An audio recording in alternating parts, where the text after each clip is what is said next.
Comprendre comment les personnes font pour décider ce qu'elles décident, pour se comporter comme elles le font plutôt qu'autrement, n'est pas toujours une sinécure. Or, c'est la base de tout ce que nous entreprenons. Alors, où trouver les bons instruments pour y voir plus clair et savoir quoi faire? Le mieux peut être de reprendre l'histoire de la motivation à sa source.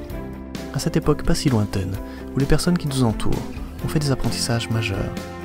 Distinguer, parmi les choses et les actions possibles, ce qui avait l'air bon pour elles et ce qu'il valait mieux éviter. Ce qui leur faisait du bien et les attirait valablement, et ce qui les apeurait. Tandis que les secondes leur ont permis de veiller à leur sécurité et de prendre soin d'elles. Les premières les ont poussées à savourer la vie et à explorer le vaste monde. Et c'est depuis cette époque que chacun de nous dispose de ces deux moteurs de motivation, apportant l'un et l'autre et complémentaires.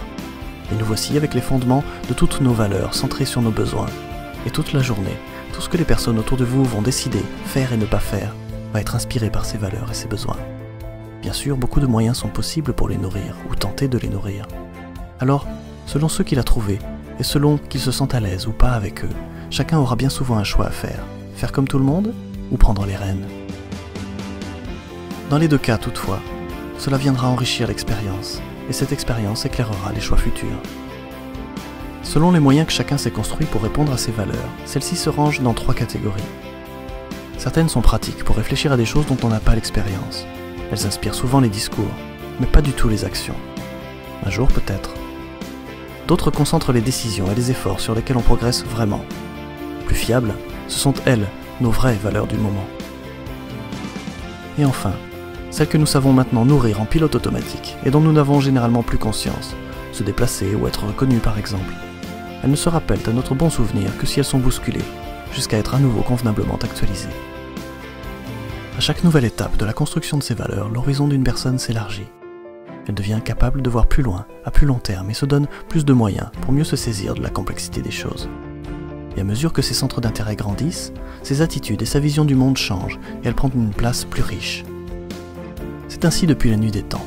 Au début, elle se centre sur les besoins nécessaires pour se construire elle-même. Ses besoins physiques d'abord, comme être en sécurité dans un abri, être à la bonne température et avoir le ventre plein.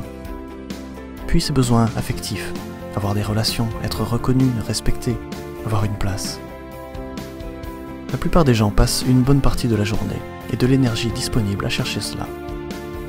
Viennent ensuite des choses qui permettent de prendre une place plus large dans la société, comme les compétences, la stratégie, la gestion, le statut social. De plus en plus de gens décident ensuite qu'ils sont aussi autre chose qu'un pion dans un système, et de se réaliser sur des valeurs qui leur paraissent plus éclairées, plus créatives et plus libres. Si elles y arrivent tout en gardant un équilibre avec le reste, alors les voici solides et prêtes à sortir de leurs seuls besoins pour revenir fertiliser efficacement les systèmes dans lesquels elles naviguent. Le leadership prend alors une toute nouvelle dimension. Le plus beau leadership, c'est de répondre aux vrais besoins concrets, là où ils en sont. C'est aussi permettre à ces besoins d'évoluer, pour voir tout le monde aller un cran plus loin et réaliser de plus belles choses. Des choses qui, à leur tour, répondent mieux aux besoins, plus efficacement.